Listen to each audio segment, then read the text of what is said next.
Terhormat Bapak-bapak, Ibu-ibu, salam Pancasila.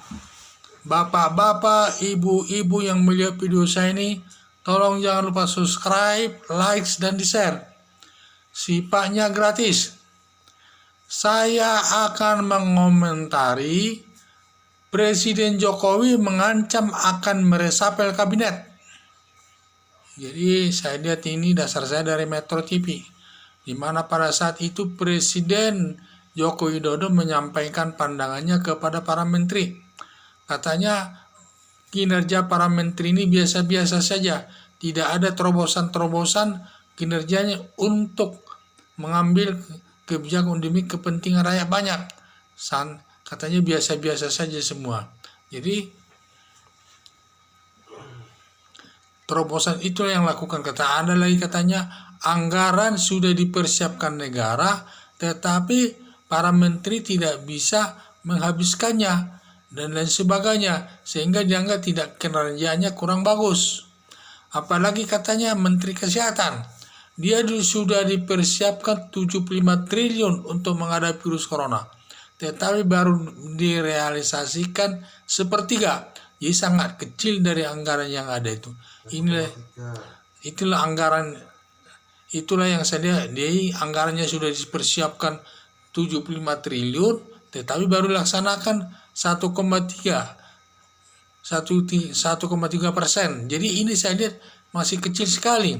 Katanya para menteri yang lain pun sama saja.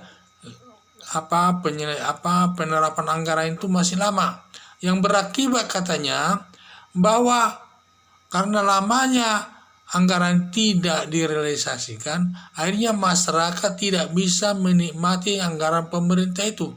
Akhirnya para pengusaha, para buruh tidak bisa menikmati uang itu untuk mendapat keuntungan daripada perusahaan itu, yang berakibat nanti perusahaan dapat memberikan keuntungan, memberikan gaji kepada para buruh. Demikian juga para pedagang tidak bisa menikmati uang negara itu dari dagangannya itu, sehingga yang dilihat presiden ini memang kepentingan rakyat umum, sehingga jangan uang negara itu dipegang-pegang para menteri yang ada di dalam kekuasaannya masing-masing, sehingga itu harus segera direalisasikan agar masyarakat bisa menikmatinya lewat jalur masing-masing sesuai dengan kinerja masing-masing. Sebagai pedagang dia mendapat keuntungan, sebagai pengusaha dia dapat pesanan-pesanan, akibatnya pabrik perusahaan itu menguntungkan, dapat memberikan gaji buruh dengan baik dan lain sebagainya. Demikianlah dampaknya itu kalau anggaran pemerintah tetap diberikan segera dicairkan kepada dicairkan agar masyarakat dapat menikmati uang negara itu. Yaitu yang saya lihat. Jadi di sini saya lihat ada dua kepentingan yang berbeda. Kepentingan berbeda di sini saya lihat bahwa di satu sisi Presiden Joko Widodo dia melihat kepentingan itu ada untuk kepentingan rakyat umum agar masyarakat menikmatinya.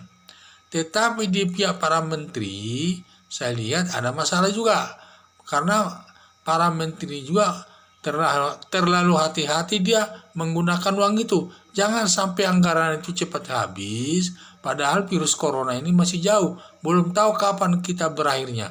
Dan juga nanti jangan sampai, dan juga para menteri juga menggunakan anggaran itu yang sifatnya yang penting-penting saja, jangan hanya yang biasa-biasa saja digunakan. Jadi benar-benar diseleksi kebutuhan itu. Di samping itu juga ada dalam pemikiran mereka bahwa nanti kalau mereka melaksanakan terlalu cepat habis uangnya, diduga nanti dikorupsi. Walaupun pemerintah sudah membuat undang-undang darurat itu masalah undang-undang, masalah aturan-aturan yang menyatakan bahwa para menteri kalau sudah melaksanakan tugasnya sesuai dengan ketentuan dalam virus corona ini tidak boleh digugat atau dipidanakan. Tetapi hal itu juga tidak memberikan para menteri ini tenang hatinya melaksanakan tugas itu.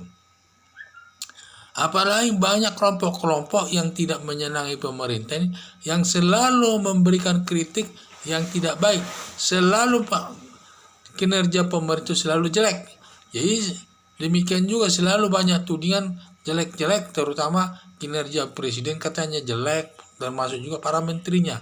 Apalagi yang para pengkritik ini yang tidak didasarkan dengan data, sifatnya hanya menjatuhkan, terutama dari Said Didu. Selalu menyatakan Binsar Panjaitan itu kalau ada kinerja mesti uang. Jadi itu yang saya lihat. Jadi ini berpengaruh juga pernyataannya kepada kinerja para menteri itu. Karena seperti Said Didu tidak banyak juga yang ada di masyarakat ini selalu mengkritik pemerintah tidak ada kinerjanya yang baik. Sehingga para menteri itu juga lebih hati-hati. Dan juga saya rasa di hati para menteri ini ada semacam hati, dia kalau cepat-cepat nanti menghabiskan dana itu, nanti takut dia berurusan kepada KPK. Daripada berurusan dengan KPK, lebih baik di resapel. Lebih baik mereka, mungkin loh ini ya, mungkin mereka lebih baik di resapel daripada nanti mereka cepat-cepat kerja, akhirnya berurusan dengan KPK. Jadi itulah saya lihat ada dua kepentingan berbeda di sini dalam melaksanakan masalah ini. Jadi di satu sisi presiden menyatakan akan diresapel karena melihat kinerja menteri ini kurang baik. Tetapi apapun alasannya, itu sudah merupakan cambuk kepada para menteri untuk melaksanakan tugasnya. Tetapi di samping itu juga presiden juga harus memahami daripada perasaan daripada para menteri ini. Mereka juga tidak luput dari rasa ketakutan nanti akan dituding nanti dia melakukan korupsi yang berakibat berurusan dengan KPK. Jadi itu saya lihat. Tapi kalau harapan saya kepada para menteri, janganlah takut dituding melakukan perbuatan korupsi. Kalau memang kinerjanya baik dan lain sebagainya, kita tidak boleh takut terhadap kebenaran. Kalau benar kita melakukan kesalahan, ya itu wajar orang takut kalau memang dia melakukan kesalahan atau korupsi. Tetapi kalau dia tidak melakukan korupsi, tidak perlu takut atas tudingan-tudingan masyarakat yang lainnya. Kalau memang dia bersih yang sebenarnya. Sekian dan terima kasih.